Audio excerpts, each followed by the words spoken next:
Verminar, Señor de Nidus. Villanos de la Dragonlance 1. Michael Williams and Cherry Williams. Audiolibro editado por Juan Pablo Flores Montaño.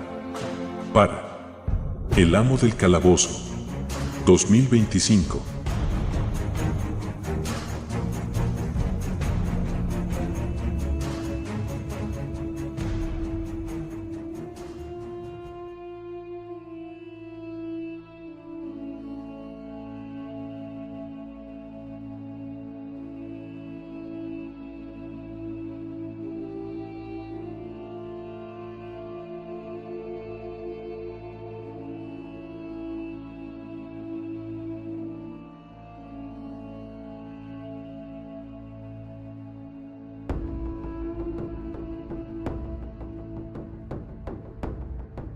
Cuarta parte.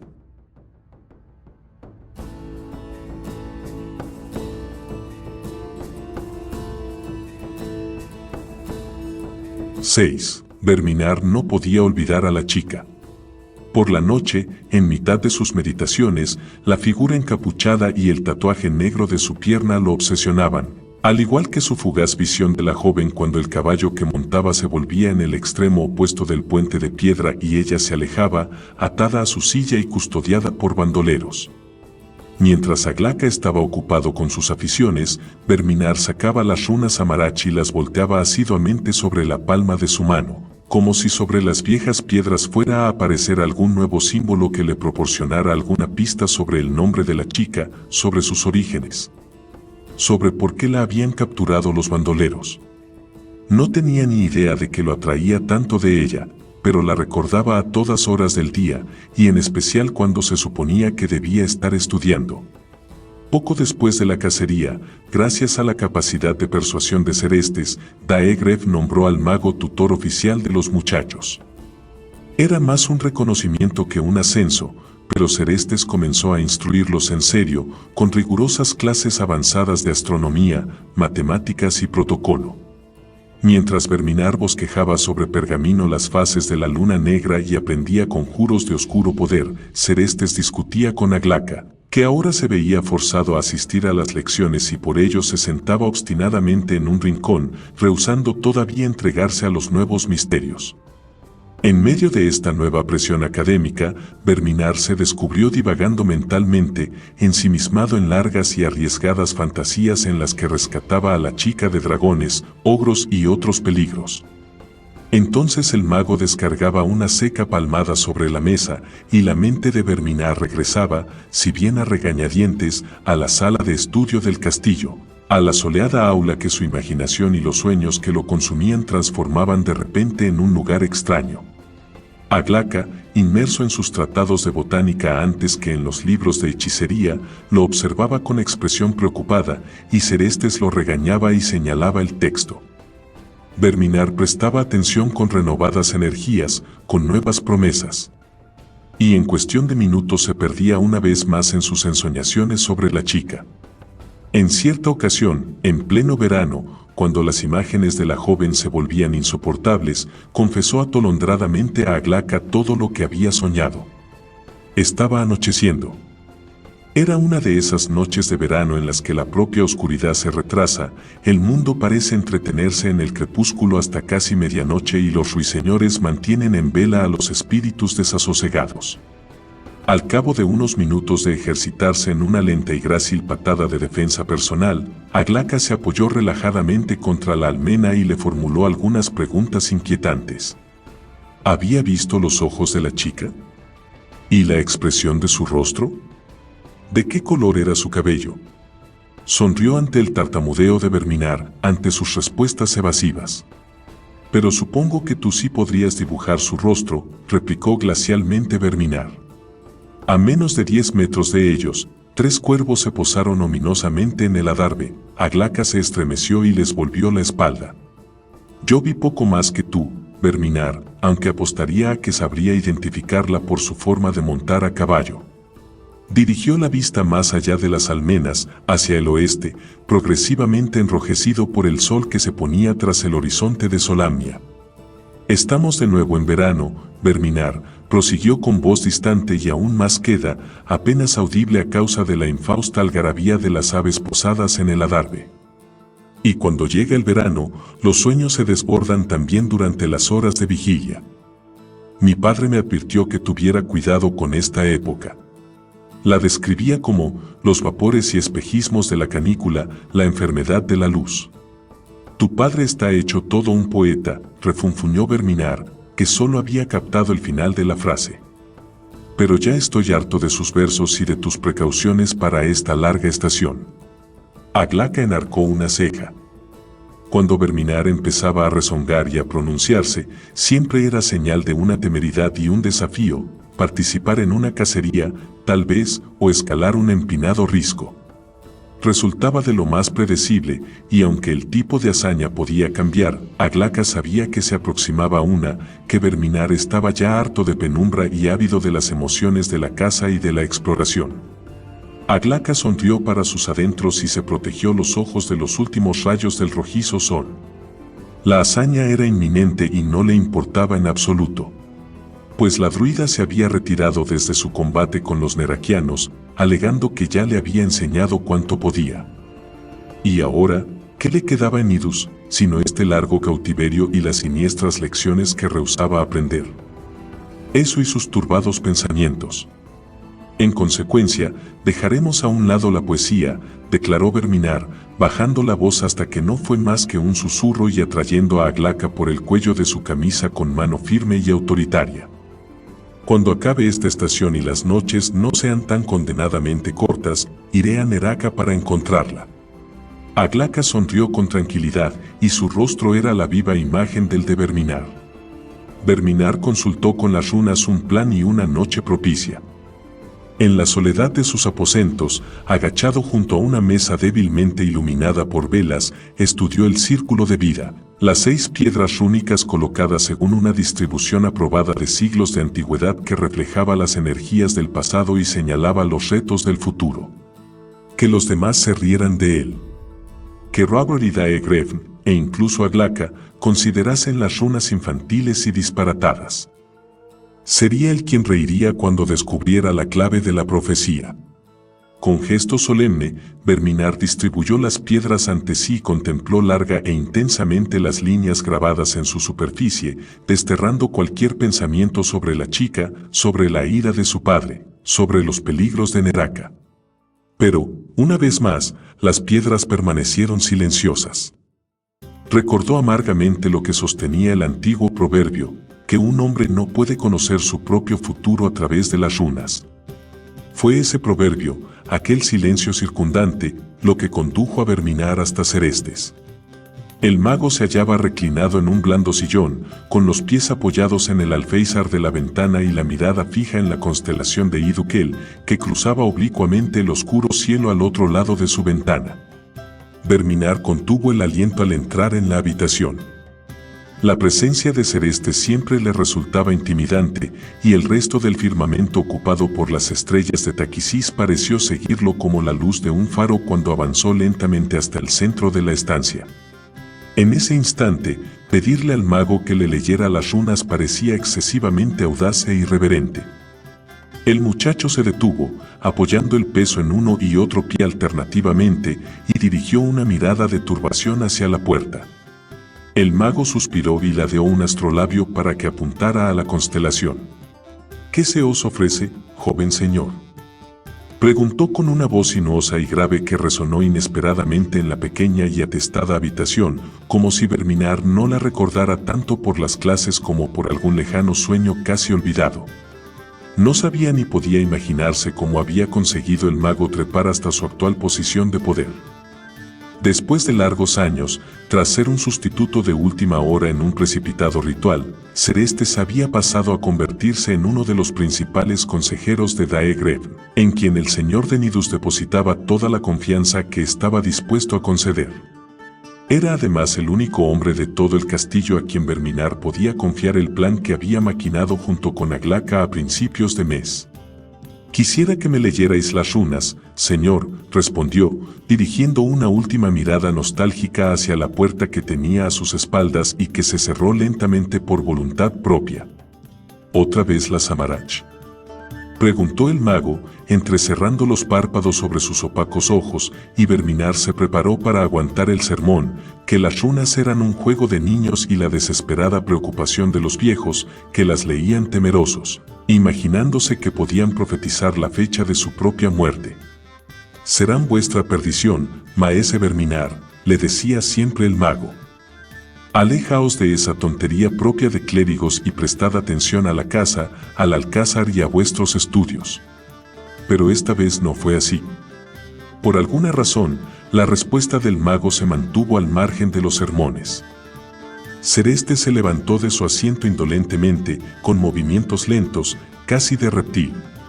«¿Y qué os dirán las runas que no pueda deciros el sentido común?», preguntó, mientras Verminar desataba de su cinturón la bolsa que contenía las piedras grabadas. «El sentido común me dice que consulte las runas, señor». El mago esbozó una cansina sonrisa. Verminar abrió la bolsa y abocó las piedras rúnicas en las manos del mago, unidas para formar un cuenco.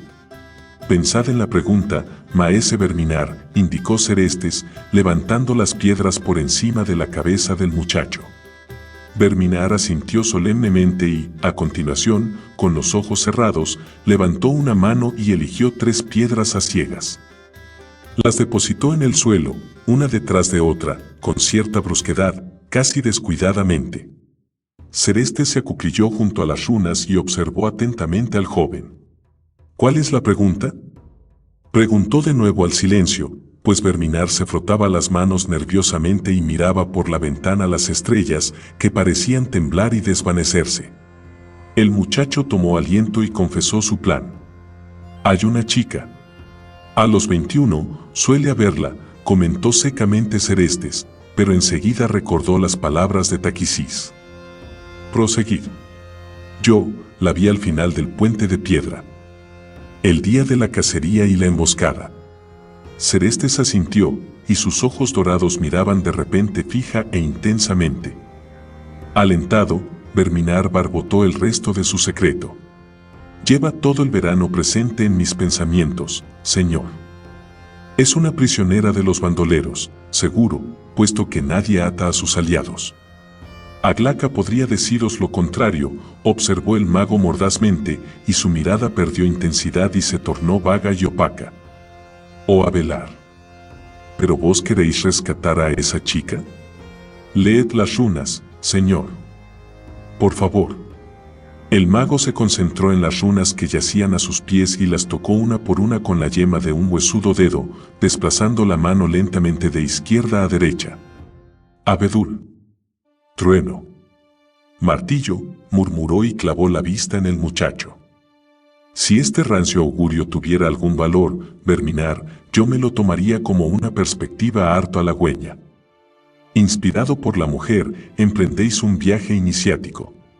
En el aspecto final se halla el martillo, símbolo del poder de los gigantes y al mismo tiempo la fuente de ese poder». Los ojos de Verminar se abrieron desmesuradamente. «Es como lo había imaginado.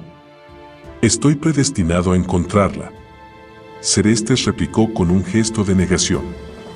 «Cuidado, joven señor, cuidado. Recordad la posición de las piedras». Su mano repitió la configuración, repasándola lentamente de izquierda a derecha y tocando las piedras una tras otra. Lo que fue. Lo que es. Lo que todavía ha de ser, no, lo que ocurrirá con toda seguridad. «No le contaré a mi padre que me has leído las runas», dijo Verminar con una ancha sonrisa lobuna. Sereste se volvió hacia la ventana, disimulando a su vez una sonrisa similar. La calavera de Chemos era en ese momento visible en todo su esplendor, enmarcada por la piedra y la oscuridad y el cielo intensamente purpúreo por occidente.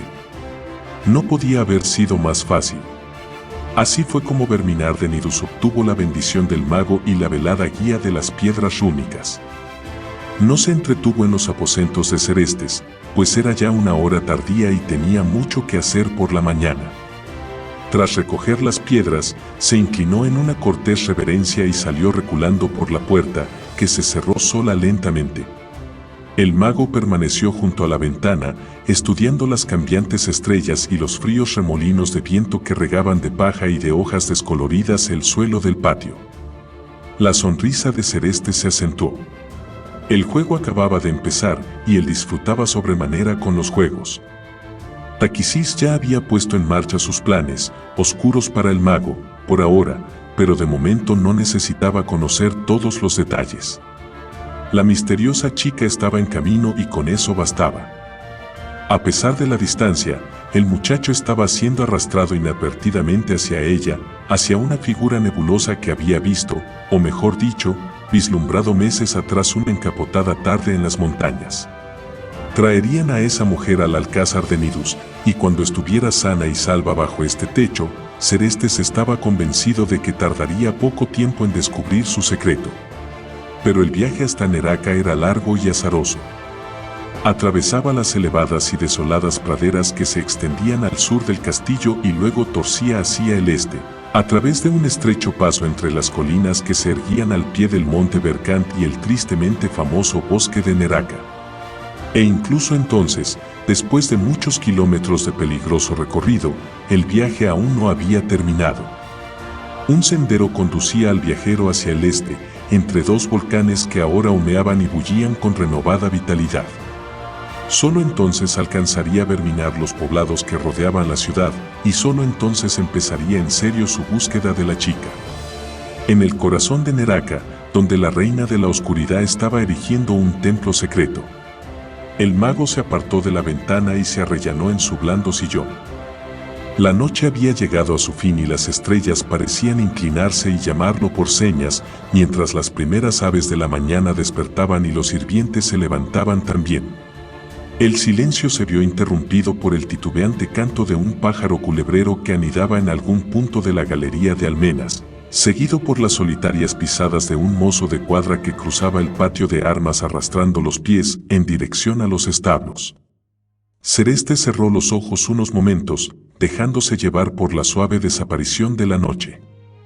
Las runas habían animado al muchacho, como Celeste ya sabía que ocurriría. Esa era la razón por la que se había inventado una lectura tan enigmática y esperanzadora, hilvanando una historia a partir de las lisas piedras carentes de sentido. Se echó a reír desdeñosamente de la necedad humana. Hasta que la runa en blanco fuera revelada y su símbolo recuperado, un hombre podía consultar perfectamente las uñas de sus dedos en busca de augurios. Celeste se levantó del sillón y se situó en el centro de la estancia. Podría ser como afirmaba Taquisís, pensó, pronunciando un conjuro para ocultar sus pensamientos por si alguien, tal vez incluso la propia reina de la oscuridad, se aprovechaba de la noche y de su sueño para hurgar en su mente. Quizá la chica hubiera sido elegida efectivamente por Paladine para llevar de algún modo el secreto de la runa desaparecida. Si eso fuera cierto, era partícipe de un conocimiento muy poderoso, la clave de un oráculo omnisciente. Armada con ese oráculo, Taquisís lograría encontrar la joya verde, la última pieza del portal que estaba construyendo en Neraca. Era la piedra angular de su templo, y en cuanto la colocara en su lugar, ella podría regresar al mundo de KRYNN, al espléndido y luminoso mundo que Taquisís mancilló y emponzoñó una vez y que deseaba cubrir de nuevo con sus tinieblas perpetuas. Pero el mismo oráculo, en otras manos, podía impedirle la entrada por completo e imponer una oscuridad propia. ¿Y qué se podía lograr efectivamente con los dos descendientes de Uma? Celeste sonrió y se arrodilló junto al hogar de leña, trazando los dibujos de las runas en las brasas de la chimenea. Abedul, trueno, martillo. También podían referirse a él, de hecho mejor que a los venáticos planes de rescate de un mozalbete. Refrenó su creciente excitación despojándose de sus ropas y tendiéndose frente al hogar como un gato dormido, como una serpiente enroscada. De nuevo, se dijo, todavía faltaban las caras de la runa en blanco.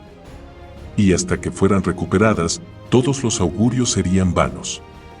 Y sin embargo, Los nítidos símbolos que había interpretado para Verminar ocupaban sus pensamientos cuando cerró los ojos. Abedul. Trueno. Martillo. Se sumió en el profundo sueño de los dragones, que le proporcionaría un buen descanso durante la tarde.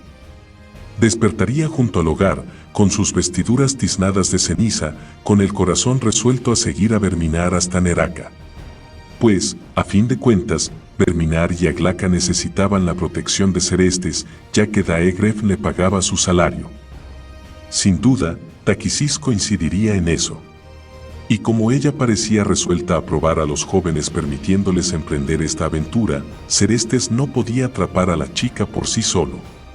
Y como uno de los muchachos, sin duda, llegaría a clérigo de la Señora de las Tinieblas, y la Reina de los Dragones le había pagado a él con una moneda más sólida. Y no olvidaba el asunto de la runa desaparecida.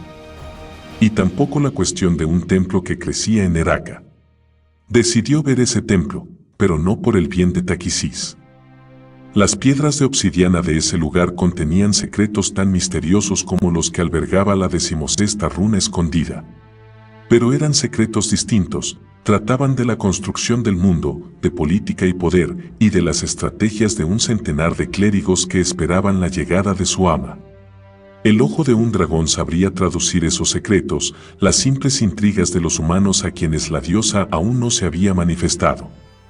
Y entonces, con Taquisis prisionera irremediablemente al otro lado del portal, él desentrañaría las runas, encontraría la joya verde y la alejaría para siempre del alcance de la diosa.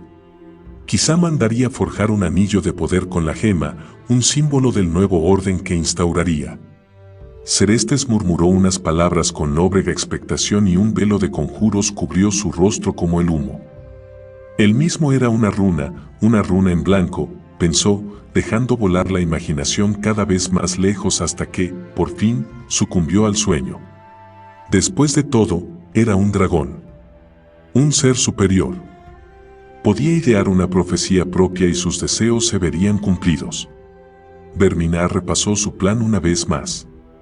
El hijo del caballerizo fue oportunamente sobornado, al igual que los centinelas de la puerta oriental. 2 caballos lo esperaban en el establo, uno para él y otro para la chica a su regreso, y la puerta oriental del castillo permanecería misteriosamente abierta y sin vigilancia hasta 1 hora después de la medianoche. Verminar lo había organizado todo completa y cuidadosamente y, sin embargo, apenas si probó su frugal cena al caer la noche en la silenciosa y tétrica mesa que compartía con Daegref, Aglaca, Robert y el mago. Aguardó nerviosamente ante la comida ya fría, convencido de que todos los ojos estaban pendientes de él, que todas las mentes habían adivinado su secreta empresa. Se maldijo por haber sido tan insensato como para confiar en los demás. Por voluntad propia, Daegref podía pasarse días, semanas enteras sin hablar con él ni siquiera una vez. Verminar podía cabalgar hasta el mismísimo muro de hielo y volver, un viaje de unos 1500 kilómetros en total, con toda la tranquilidad de saber que Daegref no se daría ni cuenta. Pero tal vez el mago había prevenido al señor de Nidus. O Aglaca había hablado, naturalmente, cediendo a alguna preocupación por su propia seguridad. Aunque Verminar no había dado pistas a ninguno de ellos de que esta era la noche elegida, temía que se hubieran enterado, pues la insinuante voz, silenciosa durante todo el tiempo que le había llevado preparar su aventura, había vuelto a sugerirle a última hora de la tarde que esta noche, con el cielo casi despejado y los vientos estivales amainando, sería ideal para viajar sin ser visto. ¿Era posible que alguien más oyera la misma voz, las mismas invitaciones? Y, sin embargo, todos se mostraban serenos en sus asientos de alto respaldo, la amarilla luz del fuego danzaba en la copa de vino de Serestes, sobre el reluciente cuchillo que Aglaca clavaba en el venado y retorcía grácilmente, con destreza, con los modales solámnicos que 9 años en el alcázar de Nidus no le habían hecho olvidar. El mago y Aglaca acabaron de cenar y se excusaron. Verminar también empujó su silla hacia atrás, ansioso por seguir a Aglaca, pero una mirada glacial de Daegref lo detuvo antes de completar el movimiento de incorporarse.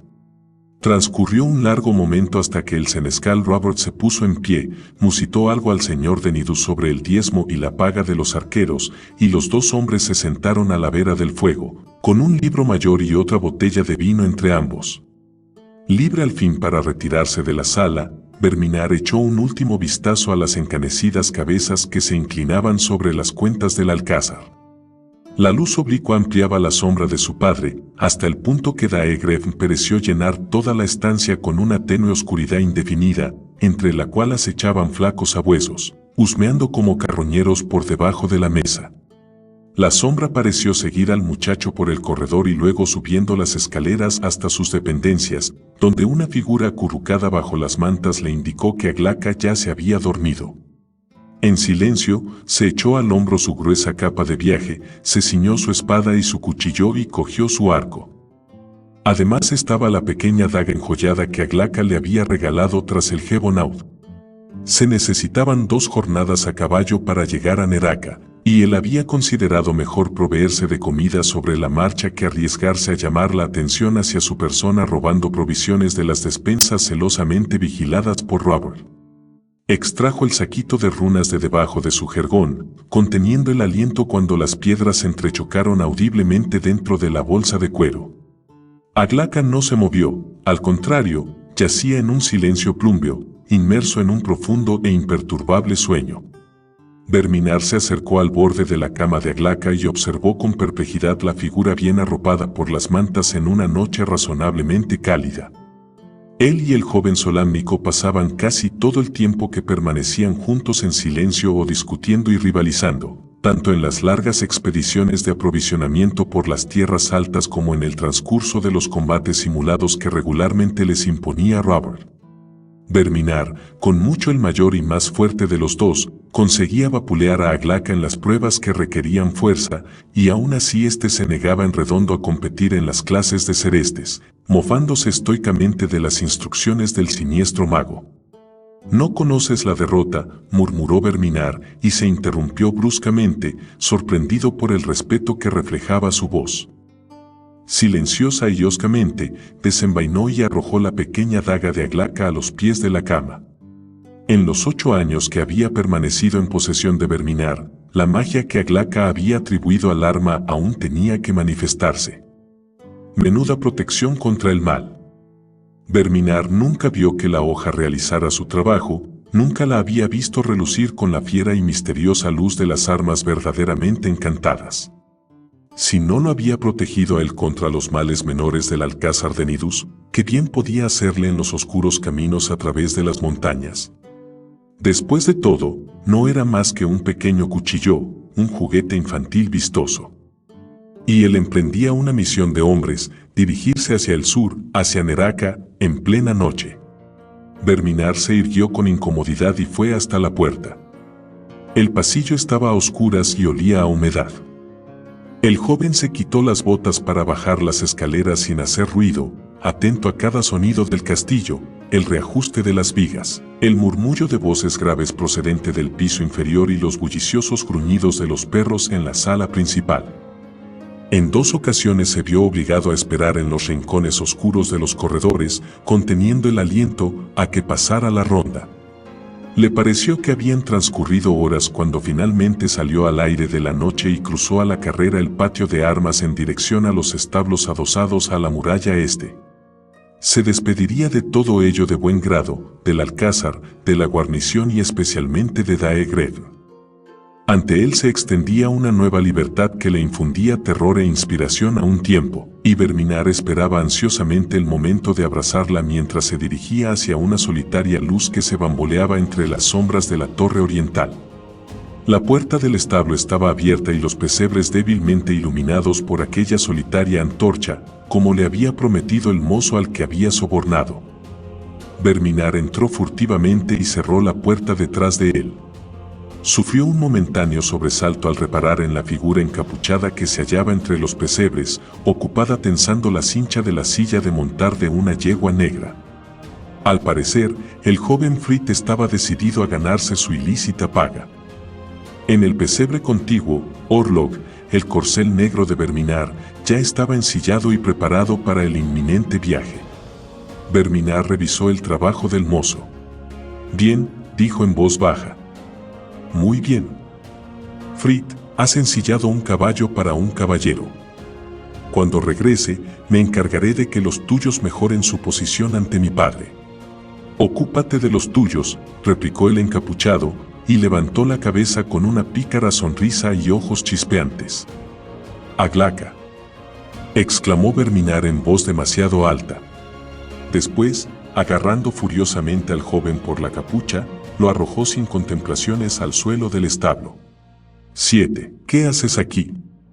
Siseó Verminar, blandiendo el puño a pocos centímetros del rostro de Aglaca.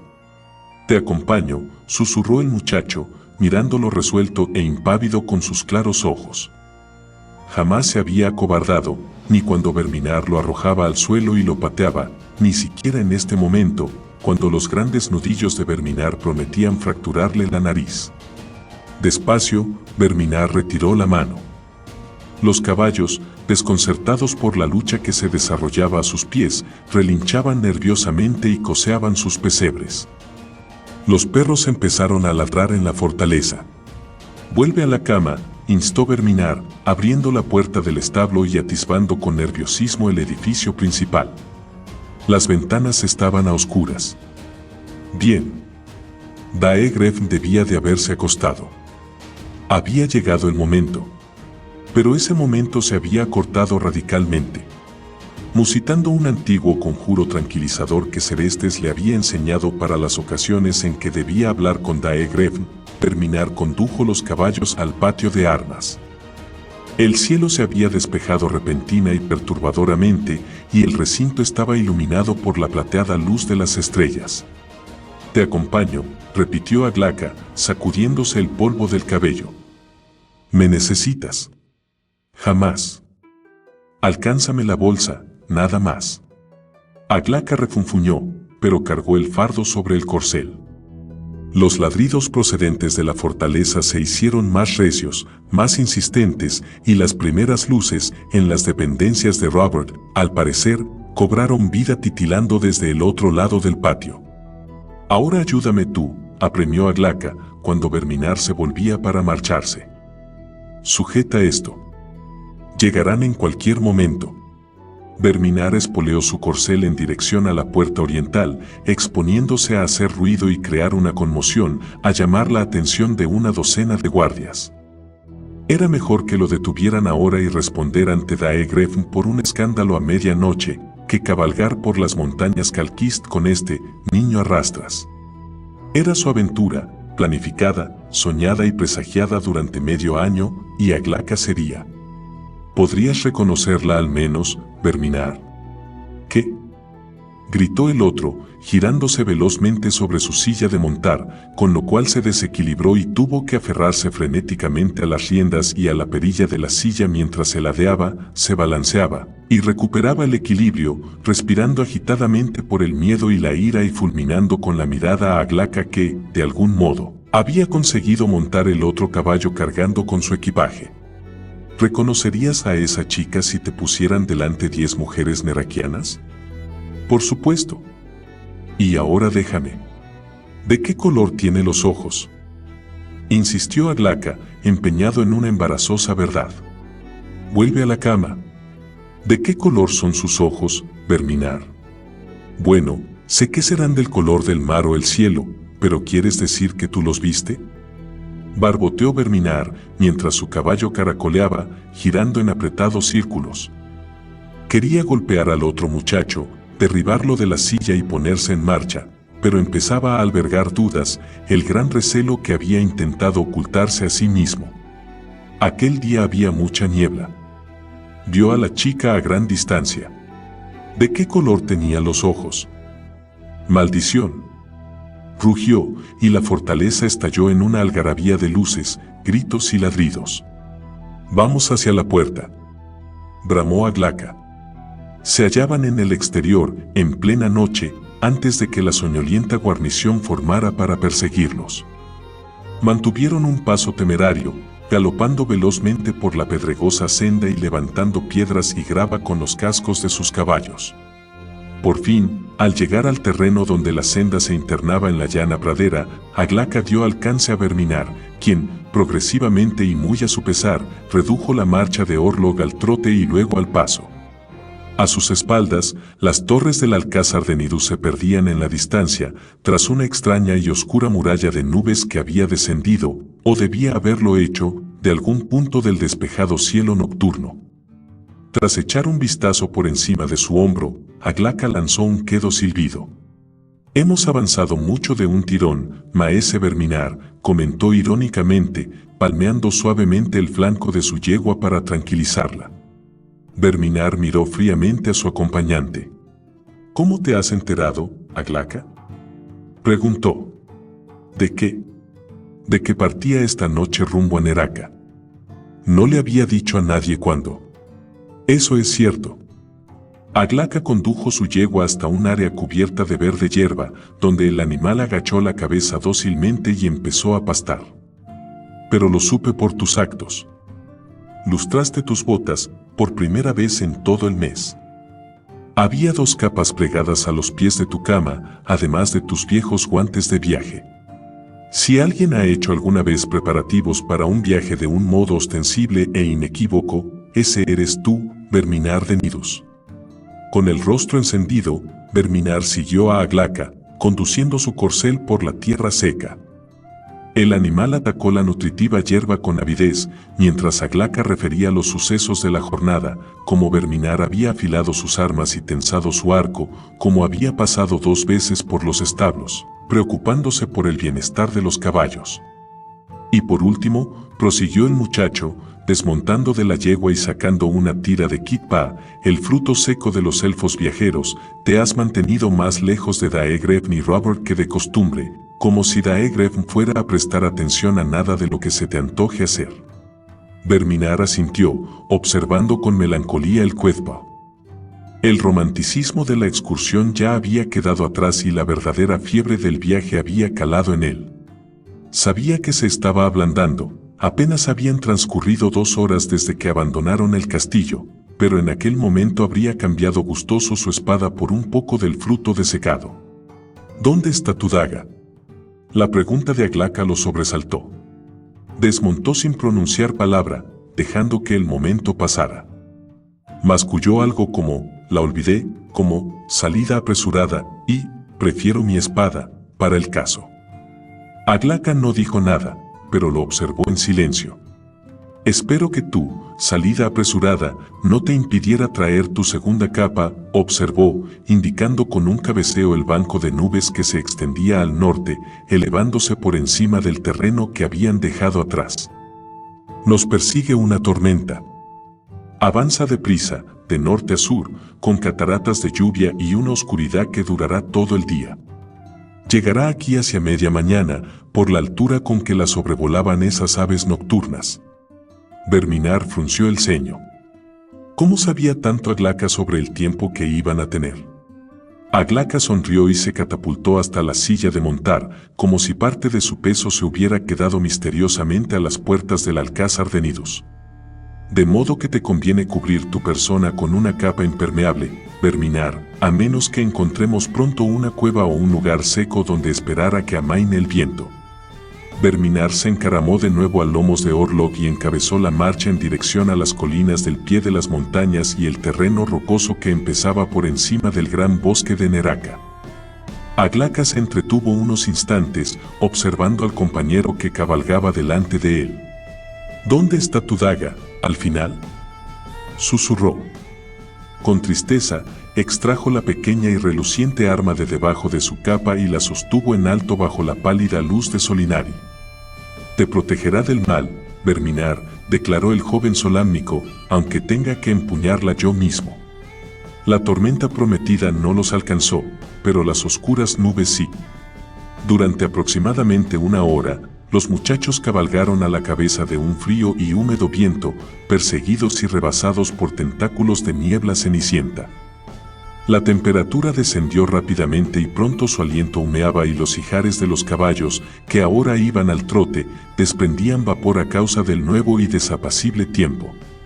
Pero seguía sin llover y un sombrío mediodía quedó atrás mientras Verminar y Aglaca continuaban dirigiéndose al sur, donde el bosque lindaba con una escarpada cadena montañosa, al otro lado de la cual se extendían, como prometió Aglaca, las llanuras de Neraca y la propia ciudad. A su alrededor, las nubes se espesaron por todos lados, cubriendo los riscos y descendiendo en una densa niebla que ocultó por completo el sol. Cabalgaron a través de un mar gris, sin ver el camino ante sí, hasta que Verminar cedió la iniciativa a Orlok, dejando sueltas las riendas mientras el corcel avanzaba con pasos inseguros por el estrecho paso. Aglaca lo seguía de cerca, manteniendo el hocico de su yegua a escasos centímetros de la cola bamboleante de Orlok. Se contaban relatos sobre los bandoleros de las montañas, sobre cómo se entrenaban para agudizar su vista y seguir a los viajeros desprevenidos a través de las tormentas y la niebla.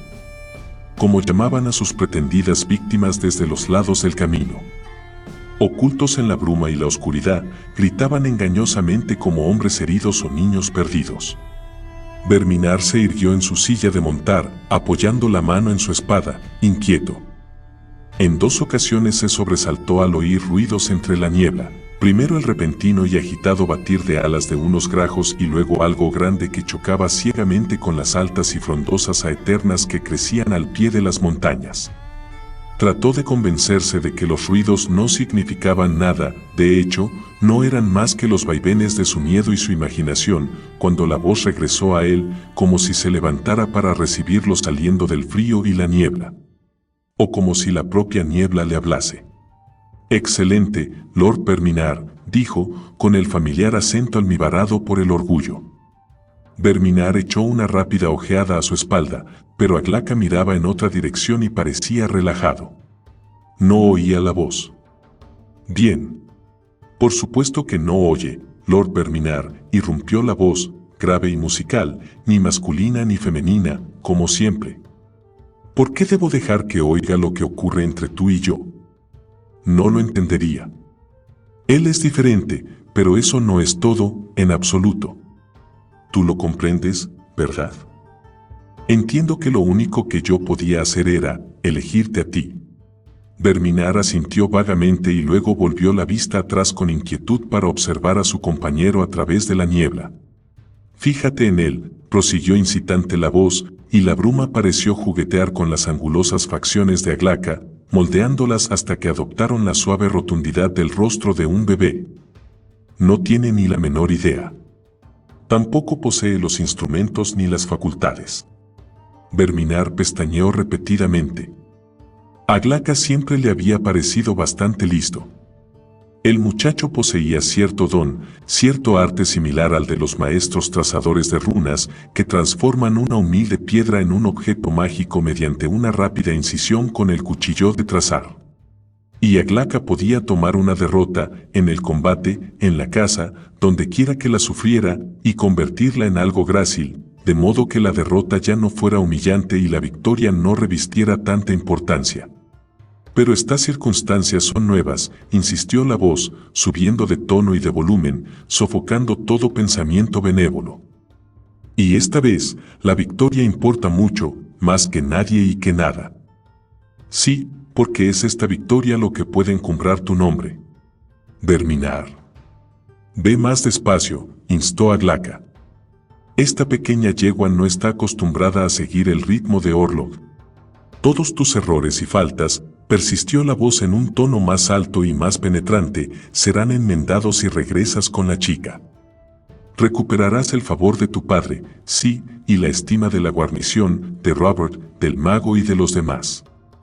¿Qué necesidad tendrás entonces de runas, una vez afianzado tu futuro, perfecto y dichoso?» Las riendas temblaron en las manos de Verminar. Era demasiado bueno, esta profecía era demasiado buena. «Demasiado buena si no consigues hacerlo solo», continuó la voz, un débil zumbido al límite de la audición, «pues si el niño te ayuda, ¿a quién atribuirá tu padre el mérito del rescate?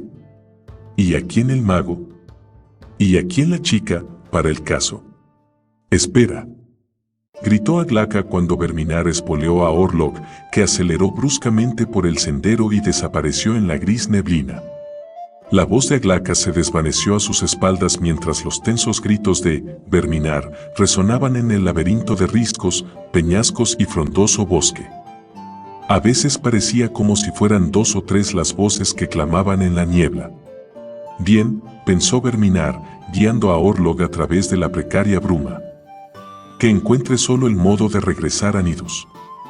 O que no lo encuentre, poco me importa. Neraka es mía y la chica también. No lo necesito para encontrar el camino. ¿Eran sus pensamientos o se trataba de la voz que retornaba a él, amortiguada por las tinieblas y la distancia hasta el punto de no poder distinguirla de sus propias cavilaciones? Metió la mano en la bolsa de runas que pendía de su cinturón. Las piedras repiquetearon tranquilizadoramente cuando Orlog atravesó un pasadizo cubierto de piedras y pinos. El sendero se estrechaba y descendía serpenteando por la ladera en dirección sureste, ensombrecido por la borrosa masa negra del monte Berkant. Verminar acercó instintivamente la mano a su espada. Veía mejor. Se hallaba en el corazón del territorio de los bandoleros, en las rocosas alturas patrulladas por la excelente caballería neraquiana, muchísimo peor que los bandoleros de a pie y el horror de los cazadores y soldados de caballería que poblaban desde Nidus hasta las praderas de Stuilde y Trot. En un tiempo, a duras penas habían sido bandidos competentes, pero en ese momento estaban disciplinados y resultaban mucho más mortíferos, pues su número aumentaba a medida que un enorme e insondable poder los empujaba a efectuar incursiones cada vez más osadas y cada vez más beneficiosas para ellos. El joven tosió nerviosamente. En aquel momento deseó tener compañía. La voz guardaba un silencio sepulcral.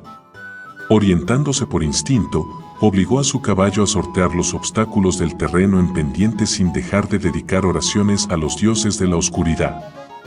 A Taquisis le pidió llegar sano y salvo, y a Sargonas, su consorte, y a Idukel, a Chemos, a Seboim y a los demás, hasta que se le agotaron los nombres.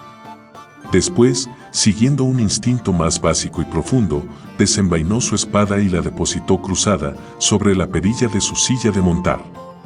Al instante, casi como una perversa respuesta a sus oraciones, unas sombras revolotearon a su alrededor entre la neblina, oscuros jinetes que se movían en el límite de su visión, algunos a menos de 10 metros de donde se hallaba él, temblando a lomos de Orlog. Verminar oyó caballos resollando y relinchando, junto con una sofocada retahíla de lo que parecían órdenes e instrucciones en una jerga que mezclaba el común y un idioma que no comprendió, carente de inflexiones y repleto de consonantes explosivas y guturales. Las figuras se agruparon a una distancia intimidadora. Si hubieran portado antorchas, como solía hacer la caballería regular cuando caía la niebla, habrían detectado su presencia en el acto. Otra vez bandoleros. No cabía duda de que eso eran quienes lo rodeaban en la oscuridad, al estilo de los salteadores, dirigiéndose hacia el oeste a través del bosque y luego hacia el norte, hacia los altiplanos de Taman Busuk. Pronto se cruzarían sus caminos y la niebla, por densa que fuera, no ocultaría que él era un extraño allí, que estaba solo y que lucía el emblema del Alcázar de Nidus. Por un momento se quedó petrificado en su silla de montar, paralizado por el miedo y la indecisión. Clavarían su cabeza en una pica o lo torturarían y lo dejarían allí, en los altos llanos, dándolo por muerto. ¿Dónde estaba Aglaca cuando se necesitaba su ingenio?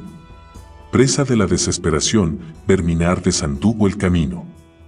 Si volvía atrás y cabalgaba entre ellos, indiscernible por la oscuridad y la distancia, los bandoleros quizás supusieran que era uno de ellos. Era menos probable que quisieran investigar y la niebla podía concederle el tiempo suficiente para idear un modo de escapar. Los bandoleros se internaron en el bosque de negras siluetas de espigados ballenwoods y altos árboles perennes recortados contra el fondo de niebla. Cabalgando entre ellos, Verminar se acurrucó en su silla de montar, con la capucha alzada hasta ocultar sus ojos. ¿Había empezado a disiparse la niebla? Vio una oscura sombra a su izquierda. Un jinete se había detenido a esperarlo. Empuñó su espada con más fuerza. Había llegado el momento. ¿Lucharía como su padre, como Robert o como Aglaca, para el caso? ¿O emprendería la retirada como en el puente de piedra, 2 estaciones atrás, cuando el valor y la destreza podían haberle reportado la conquista de la chica de buen comienzo? Con ánimo lúgubre, decidió acabar con todos ellos o morir en el intento. Su mano temblaba sobre la empuñadura de la espada cuando se preparó para agredir al otro jinete. En ese momento, la niebla se disolvió alrededor de la figura y Verminar vio que no era un jinete, sino un elevado aflojamiento rocoso, un monolito erigido hacía 5000 años por los habitantes primigenios de las altas llanuras de Neraca. Se estremeció de alivio. Los bandidos prosiguieron la marcha hasta dejar atrás la roca, sumergiéndose en el cada vez más estrecho laberinto del bosque.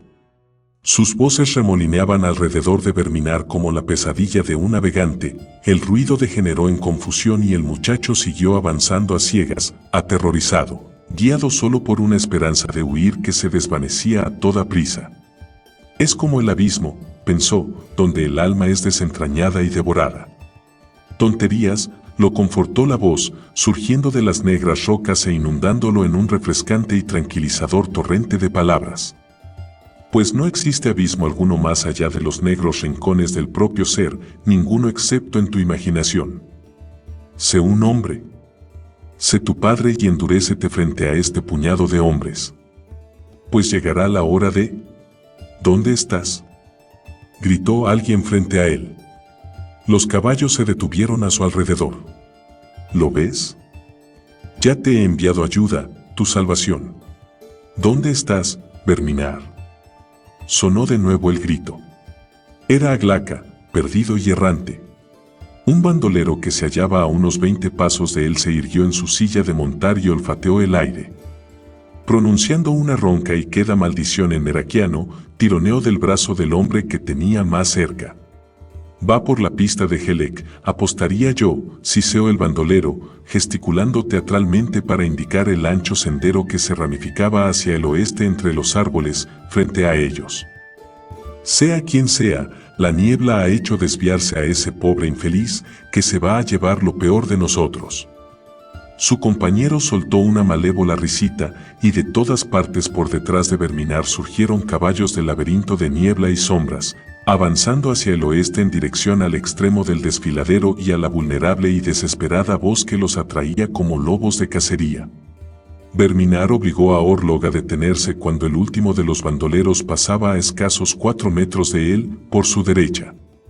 Susurrando una plegaria a Idukel y Sargonas, el joven permaneció inmóvil hasta que el jinete se introdujo en la niebla y desapareció.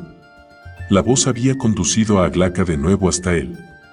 Verminar estaba seguro de eso. Y el grito del joven solámico había alejado a los bandidos entre la bruma y por el bosque. Quizá derrotaran a Aglaca. Quizá se lograra huir. Bueno, Aglaca era listo y no carecía de recursos. Quizá sobreviviera. Verminar reprimió una maliciosa sonrisa. Y entonces, por un instante, el recuerdo de Abelar cruzó por su mente, el pacto de su padre con Laca y las represalias que se tomarían si Aglaca no regresaba. Intentó no pensar en ello. El peñasco del tamaño de un caballo que lo había sobresaltado tanto se erguía de nuevo ominosamente a su izquierda. Verminar sonrió una vez más. Otros 100 metros y saldría del bosque a las colinas despejadas. De pronto, lo que había tomado por una roca dio un paso al frente y alzó una mano enguantada. Verminar jadeó, buscó a tienta su espada y... «Gracias a los dioses que eres tú, Verminar», exclamó Aglaca. «Aglaca». «¿Qué? ¿Cómo?». El muchacho Solamni corrió jovialmente y dio una cariñosa palmada en el hombro a Verminar. Cuando Orlog se asustó y te arrastró en su huida, creí que transcurrirían días antes de que volviéramos a encontrarnos. Y entonces, por Paladine. Bandoleros. Oculté mi yegua detrás de una piedra, a unos 100 metros al este de aquí, y la calmé. Es un buen animal, tranquilo y afable, apenas resolló cuando la columna entera pasó a un tiro de piedra de mí. Aglaca hizo una pausa para tomar aliento y prosiguió: «Te vi delante de ellos y me pareció que necesitabas ayuda. Así, cuando todos se alejaron, grité tu nombre por el bosque y... En fin, El curioso eco que hay aquí ha debido dar mejores resultados de lo que me esperaba, porque tú estás aquí y ellos están, bueno, en otra parte. Se arrellanó en su silla de montar y le dedicó una gran sonrisa de satisfacción. Incapaz de pronunciar ni una palabra debido a la sensación de culpa, la ira y la simple perplejidad que se enredaban en su mente, Verminar hizo un mohín de disgusto y asintió. Todo volvía a ser como antes de la niebla, antes de la profecía de la voz, antes de su tentativa de abandonar a Aglaca en la terrible soledad de las Calquist. No podía deshacerse de él, ni de su irritante jovialidad y su aún más irritante ingenio, y el camino hacia Neraca estaba despejado ante él. Al menos por el momento. Lentamente, los caballos remontaron la ladera en dirección este y un viento se levantó del sur, dispersando la niebla de su camino. «Mira el cielo», comentó Aglaca, señalando una gris abertura entre las nubes. Hasta ahora pensaba que era por la niebla. Pero además está anocheciendo. Hemos pasado todo el día de un lado a otro, tú y yo. Loado sea Paladine por habernos encontrado antes de la noche.